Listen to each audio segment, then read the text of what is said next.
So let's take a look at what happened. So let's go back in time. I think it was like November 7th when everything kind of hit the fan. At least the beginnings. Yeah, I remember hearing like the initial like ruffles of the feathers. I guess I don't know, just the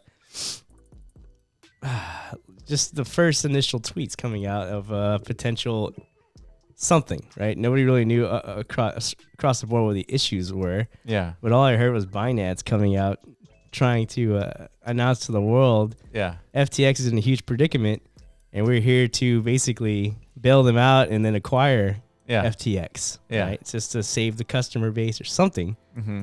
So like a day or two later, I guess that was It was not even 24 hours later. They're like, nope. Yeah, like no thanks, dude. Yeah. So I don't know what happened to that. Like, if that was just like a public PR stunt, or they actually just literally looked at something within their. Yeah, I'm sure they did due diligence, and they just didn't like what they saw. It's just too much. Yeah. Yeah.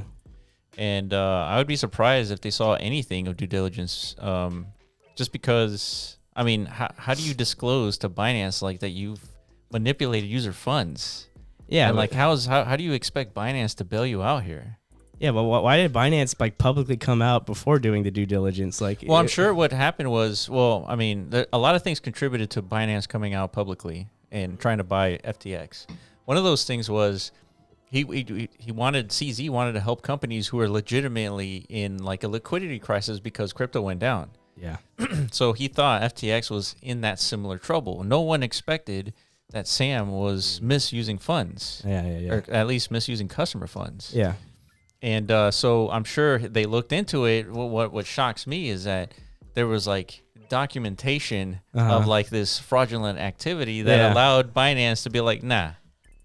Yeah, well, like what do you think they saw? Like, because now I think people are asking to see like their actual internal communications, you know, between Alameda and FTX and stuff like that. Yeah. You know, because their own, as they should. Yeah. Yeah, but now everybody has, I guess, like an interest to know what was being said. Right. But what is the documentation you think they actually saw? Like, well, I think it was as simple as like the amount of money that they went bust. Yeah. Over in Alameda's front. Well, Alameda, and as also like the liquidity needed to supply the customers with their exit funds. Yeah. And so I'm thinking that Binance thought this was too much. Mm-hmm.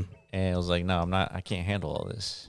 So they might not have even known then about the reason why they didn't have the liquidity to cover their customers is because of they trying to keep Alameda afloat, right? It potentially. Or that's allegedly, right? That's what they're alleging. Well, allegedly, yeah. Yeah, I mean, as far as like Binance knowing exactly what was happening during that due diligence phase, I have a feeling, I doubt that they saw exactly what was happening because... Or maybe if like, there was documentation proof, somebody else on FTX would have known. They would have like blown the whistle on this.